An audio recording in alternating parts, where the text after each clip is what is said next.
Estamos de volta com o programa Mundo do Trabalho.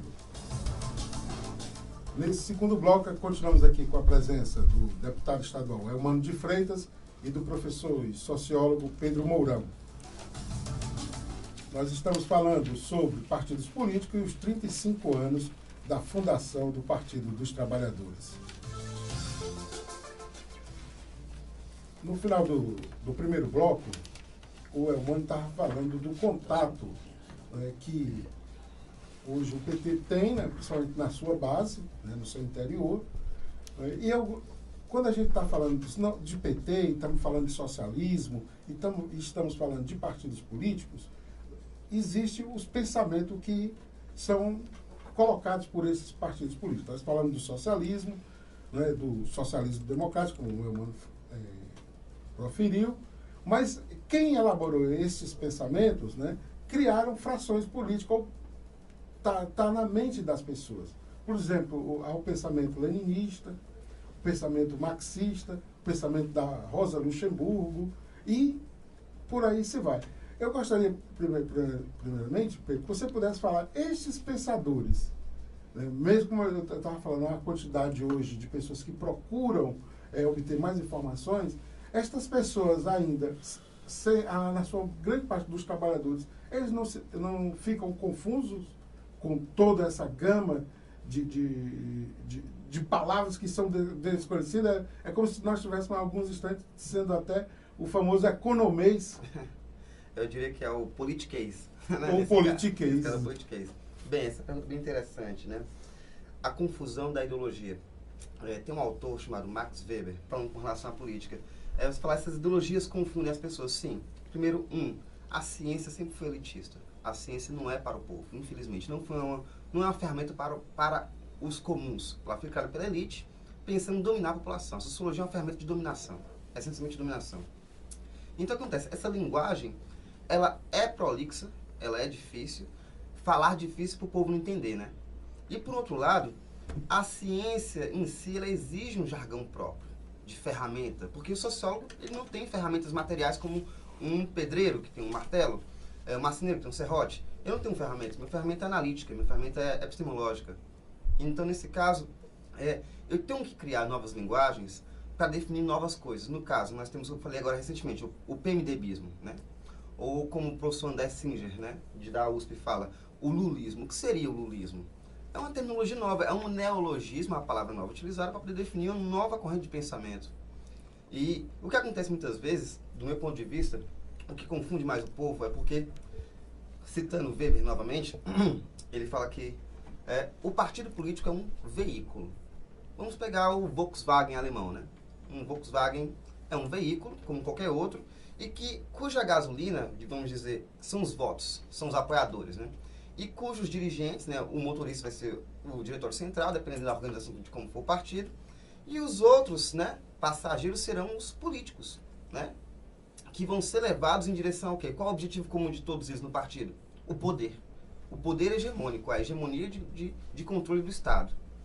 Nesse sentido, a relação entre ideologia e partido, no Brasil, infelizmente, é a mesma relação entre a pintura do carro e o carro. Tanto faz o seu uno ser vermelho, azul ou branco.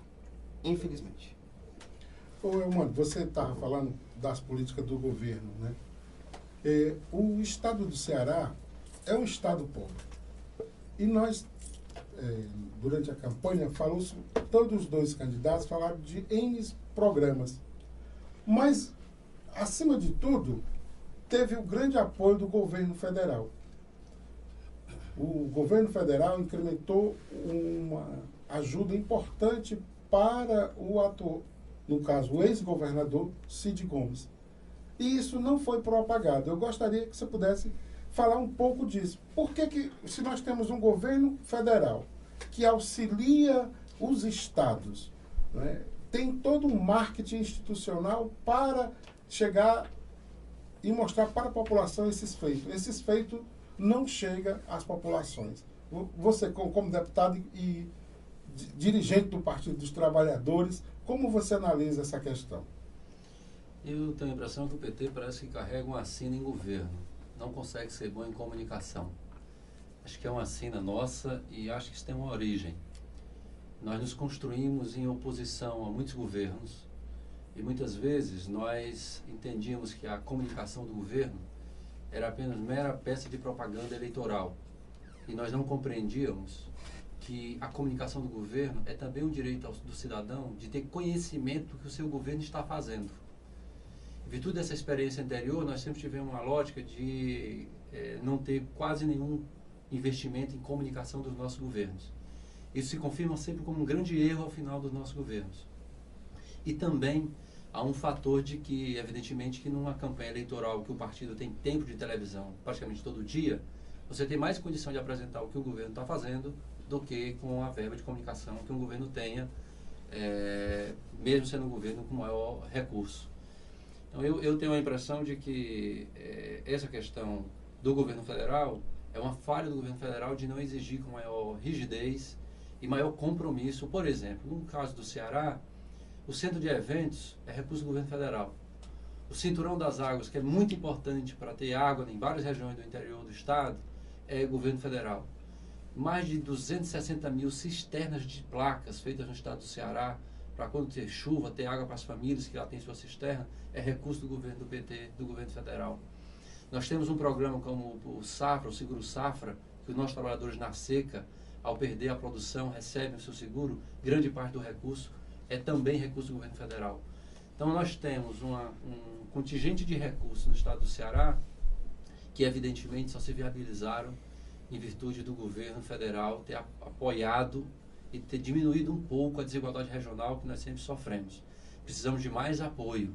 E é por isso que nós temos dito que a decisão tomada na Petrobras, no que diz respeito à refinaria, nós temos que lutar para rever, porque ele é muito importante para o desenvolvimento econômico do nosso estado. E quero apenas considerar uma questão que o Pedro levantou, dos partidos, que eu tenho plena concordância, é de que efetivamente, para além da descrença com os partidos políticos, eu acho que tem uma descrença com a política, o que eu acho que é mais grave. Há uma descrença de que a política não é um espaço onde pessoas sérias vão participar para buscar resolver problemas políticos da sua, ou problemas sociais, ou educacionais, ou de saúde, ou de segurança da comunidade. É como se a política não fosse capaz, ou o sistema político está posto, a população olha e diz, esse sistema não vale a pena participar dele porque ele é feito para outra coisa, mas jamais para resolver os problemas que a comunidade tem. Essa descrença, ela tem um grande efeito negativo. É de que pessoas sérias, pessoas que têm realmente compromisso com as suas comunidades, elas se afastam da política. Isso é muito ruim. E segundo o sistema político brasileiro, ele foi constituído, isso o PT não foi capaz ainda de ajudar de maneira decisiva a vencer para fazer essa alteração, que é você alterar o sistema político para nós quebrarmos uma cultura de que fazer política no Brasil é ir a uma urna a cada 2 anos. Nós vamos instaurar um sistema político no Brasil que o poder não esteja apenas naqueles que representam o povo. Nós temos uma democracia representativa, mas nós precisamos de um sistema político que o povo possa decidir questões fundamentais da sua vida.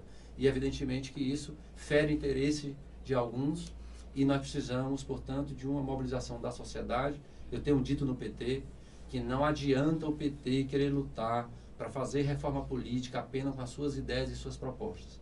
É muito mais importante o PT apoiar a iniciativa popular da CNBB, da OAB, dos sindicatos, dos movimentos sociais, que buscam uma proposta que altera o sistema político, que pode não ser a proposta do PT, mas ela democratiza mais as instituições, ela areja o sistema político e ela pode provocar que pessoas novas e pessoas que queiram fazer a política com seriedade, comprometida com a comunidade, possam participar. Então, eu penso que nós precisamos ter um processo duro, forte, animado e com muita esperança de alterar o sistema político. Porque a maioria dos que estão no sistema político não querem que ele mude, porque está bom do jeito que está, para arrumar dinheiro com as empresas, comprar voto e se eleger. E evidentemente que esse sistema não vai fazer as mudanças que o nosso povo exige e precisa. Eu vou pegar o gancho na fala do Eumano, depois eu vou voltar para a questão que eu ia falar da questão do governo, a gente analisar um pouco o estado do Ceará, principalmente nessa nova gestão. Mas sobre essa questão da política, né? Nós tivemos a jornada de junho de 2013. Eu estava lá. Né? Que, quer queira ou não, o olhar que tenhamos, a jornada de junho, no meu entendimento, ela apresentou a discussão sobre que política é essa, que a questão da representatividade, né? E mostrou para o país todo, né, que é preciso mostrar novos autores e discussões profundas, por exemplo, a questão da educação, a questão do homem e da mulher na sociedade, a questão do negro, a questão do homossexual. Isso são questões que até então elas estão sendo debatidas, mas muito lentas. E a jornada de junho mostrou outros olhares. Eu gostaria que a gente pudesse bater um pouco mais nessa bola e pudesse, já que você, Pedro, colocou enfaticamente que esteve presente nisso aí. Eu estive lá, eu me orgulho disso, e gostei muito da fala do deputado com relação à participação popular. Eu vou falar em dois momentos. O primeiro tópico seria essa ideia que o deputado tem com relação à participação. Recentemente eu desenvolvi um projeto de democracia 2.0, pautado nos ideais do pensamento de participação política digital. Agora eu faço um convite ao deputado para ler o projeto, depois de nós citarmos, ele lê e vê se ele pode pensar em implementar no gabinete dele, né? Uma participação direta da população no mandato dele, dialogando via Facebook, via Twitter, só que de que forma mais deliberativa, não só plenamente consultiva. Você não é só olhar e dizer, que lindo, que comentário legal, esse projeto de lei tão legal, do povo, né? Além disso, você observar e tentar fazer o quê?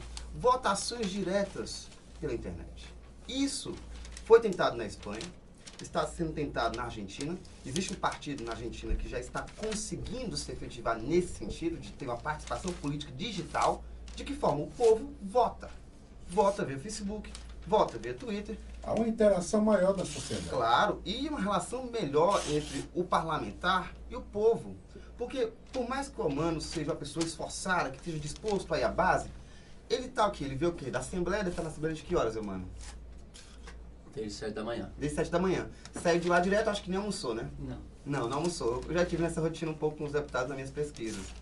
E daqui ele vai talvez descansar um pouco, comer com os assessores dele e correr para outra jornada. É jornada tripla. É uma vida muito cansativa. Fisicamente, o sujeito não tem como ter a representação direta, o contato. Ele vai chegar em casa, vai dormir, vai ler uma coisa, vai dormir. A vida social dele vai se restringir. Então nós temos ferramentas que conseguem ter essa relação mais próxima. Por que não usar a internet? Por que esse receio, né?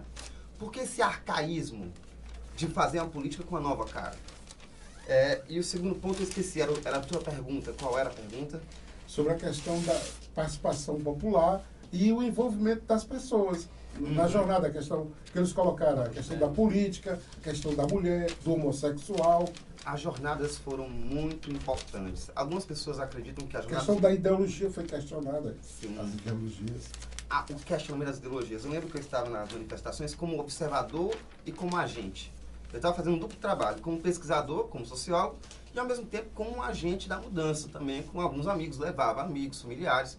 E eu percebia essencialmente que o mote central daquela manifestação era a busca pelo novo. As pessoas não aguentam mais, ninguém que está aqui nessa sala agora, nesse estúdio, aguenta mais a política. Eu acho que nem o próprio humano.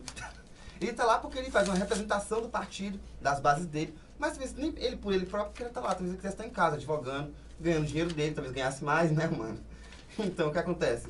O novo, a busca pelo novo não está se fazendo presente. E a estrutura, como ele mesmo falou, a estrutura política atual não foi construída pelo PT, já é bem antiga. O sistema político eleitoral brasileiro é bem antigo. Eu diria que é da República Velha, da época de Getúlio Vargas. E vem se construindo esse pensamento institucionalizante, engessante, mais fortemente a partir da década de 80, com o surgimento do PMDB.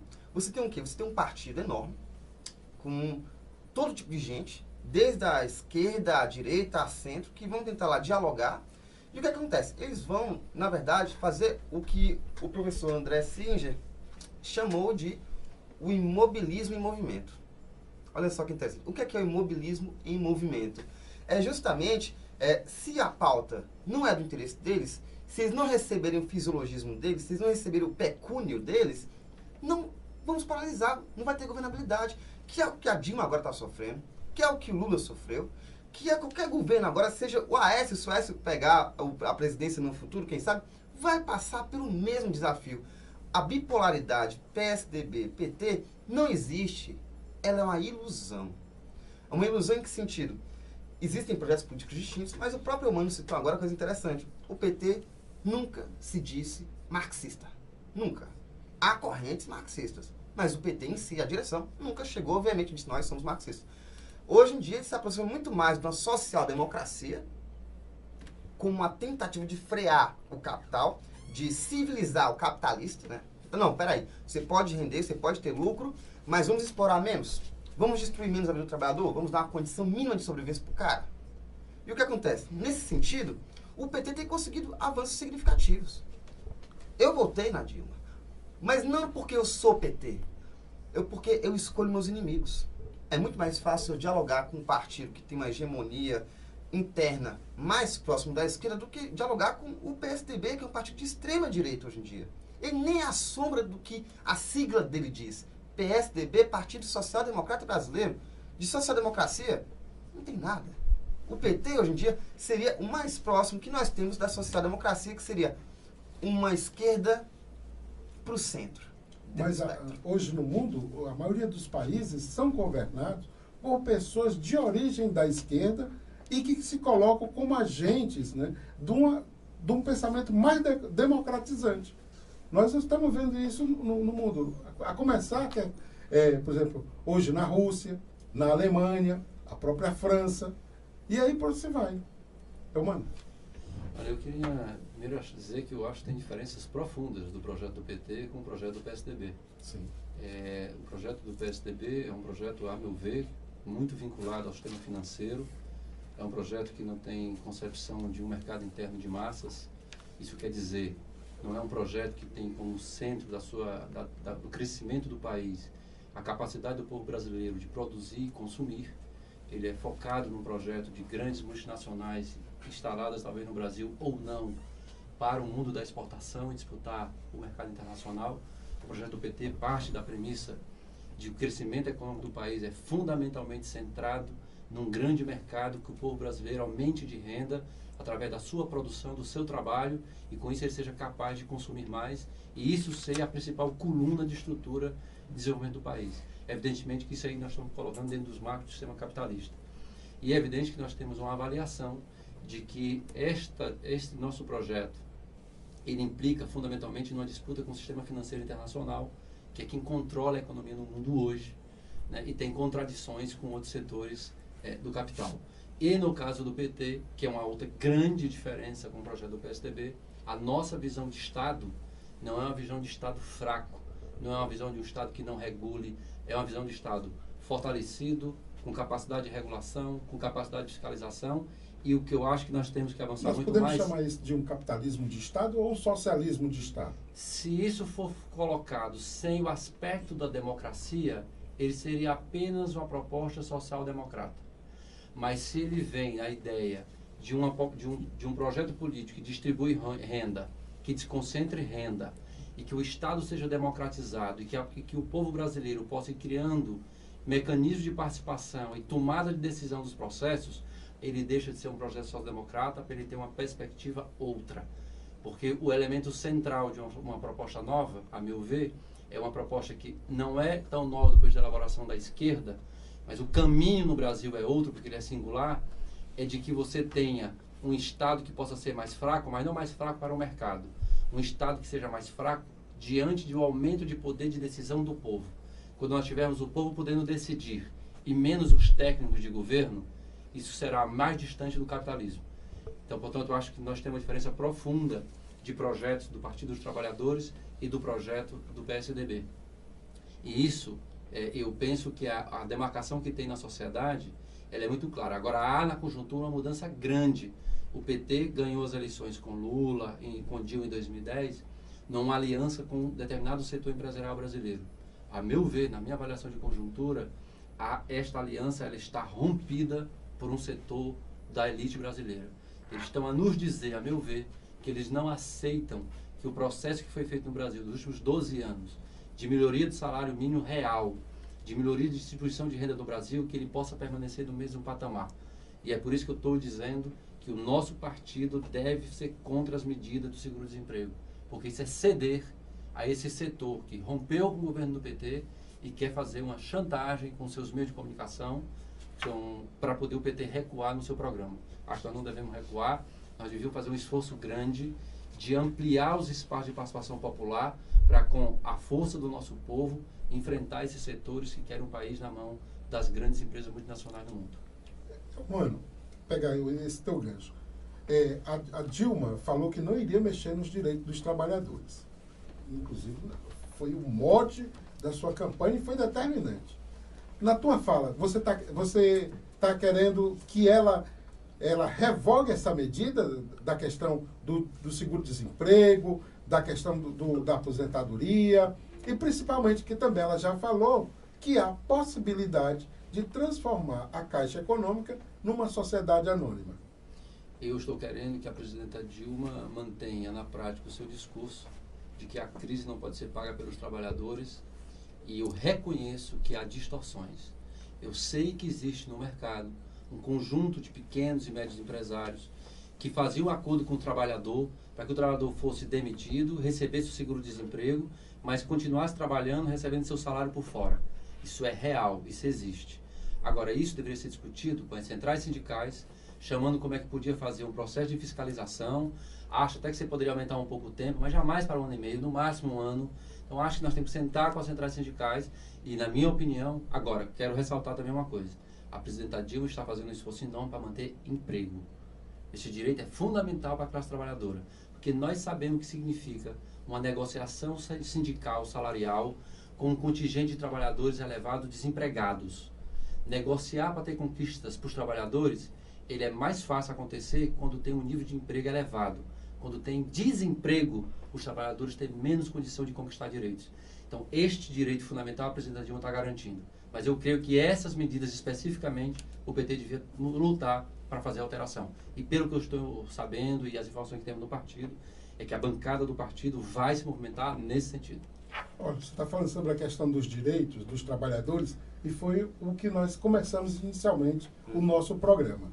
Né? E por falar em direitos dos trabalhadores, você está apresentando um projeto sobre a questão dos trabalhadores terceirizados. Eu fiquei, ao conversar com a Ana Alice, que é a tua assessora, eu até fiquei assim, olha, essa questão do projeto ela é importante, mas em toda licitação tem que estar garantido o pagamento dos trabalhadores da empresa terceirizadas. Mas eles não fazem. E realmente eu gostaria que você pudesse explicitar mais um pouquinho. Projeto de lei garante pagamento de direitos trabalhistas dos funcionários terceirizados do Estado, que também tem que colocar que são dos municípios, em especial Fortaleza. Nós temos aqui no programa várias denúncias de empresas terceirizadas que não pagam, elas fecham, né, termina a obra, recebe o dinheiro do governo e não repassa para os direitos dos trabalhadores, carteira assinada, os direitos previdenciários e tudo mais. Então, essa é a polêmica. Qual é a diferença no teu projeto que possa garantir que o trabalhador receba o seu direito? Nós vamos o seu direito remunerado também. Né? A nossa preocupação primeira é que os trabalhadores que trabalham em empresas contratadas pelo Estado, eles não podem ter seus direitos rescisórios negados. Uma empresa ser paga, receber o dinheiro do governo do Estado e não pagar o dinheiro dos seus trabalhadores quando demite esses trabalhadores. Então, nós encontramos um mecanismo, pesquisando em resoluções do Ministério do Planejamento, no Conselho Nacional de Justiça, no governo da Bahia, no Distrito Federal, um mecanismo em que o Estado, quando paga a empresa, ele paga pelo serviço prestado, mas ele separa e obriga a empresa a abrir uma conta em que o dinheiro do 13º que o trabalhador vai receber quando for demitido, a multa do FGTS por demissão sem justa causa, que é uma prática no mercado, o patrão dizer que demite, mas quer que o trabalhador devolva. As férias proporcionais nos direitos rescisórios. Esses valores, o governo não passará para a empresa para sua conta comum. Passará para uma conta especial, que a empresa só poderá mexer na conta para pagamento do direito rescisório quando demitir trabalhador. E como vai ser controlado isso? vai ser controlado porque o valor será devidamente feito como é feito hoje com a homologação do sindicato ou da DRT. Essa conta só poderá ser emitida pela empresa se tiver a homologação da rescisão pelo sindicato ou pela DRT. E quando o contrato encerrar, a empresa só poderá mexer nessa conta quando o sindicato da categoria der uma declaração de que o direito dos trabalhadores foi devidamente respeitado. Então, o que nós estamos querendo é a garantia de que os trabalhadores que hoje no Ceará tem um governador do PT, ele tenha seus direitos garantidos quando tiver a demissão. E a questão dos municípios. A questão dos municípios é que, como deputado estadual, eu não posso legislar sobre os municípios, mas estou tomando o cuidado de pegar esse projeto, de já adequarmos para os municípios, e nós vamos encaminhar para todos os vereadores do PT, vamos encaminhar para todos os prefeitos do PT, vamos encaminhar para todo e qualquer vereador que tenha interesse e queira apresentar nas câmaras municipais, para também obrigar os municípios e as empresas que prestam serviço aos municípios e garantir o direito dos trabalhadores terceirizados. Cumprir os direitos, né? Que assume o compromisso, contrata os trabalhadores e não repassa os benefícios. Olha, o tempo voou, então eu vou pedir que os companheiros, em especial aqui, agradecer e pedir ao Pedro, né, que faça as suas considerações finais, e em seguida o Eumano para mim fazer o encerramento. Minha consideração final vai no sentido de agradecer a você, principalmente o convite para vir aqui falar, agradecer a presidência do Eumano, foi muito gentil em vir dialogar conosco, e agradecer os seus ouvintes, né, que estão nos ouvindo aqui falar isso tudo, que é um pouco cansativo, mas espero que tenha sido interessante, e é só. Eumano? Eu quero agradecer o convite, novamente dizer que nós estamos à disposição, eu estou no momento de poder conversar mais, parabenizar pelo programa e dizer a todos aqueles que possam se manifestar, enviar comunicado à Assembleia, porque nós estamos com um projeto para defender os terceirizados, seus direitos, são os direitos de trabalhadores que não podem sofrer a humilhação de ser demitido e ainda não receber seus direitos. Então eu estou aqui para pedir o apoio à sociedade cearense de Fortaleza, que manifeste apoio ao projeto de lei, que é muito importante para os nossos trabalhadores. Nós estamos encerrando o programa Mundo do Trabalho, que hoje contou com a participação do deputado estadual Eumano de Freitas e do professor e sociólogo Pedro Mourão. O programa tem a apresentação e produção de Dejaci Oliveira, no áudio Zé Raimundo Lustosa e Nonato Alves. E até o próximo sábado.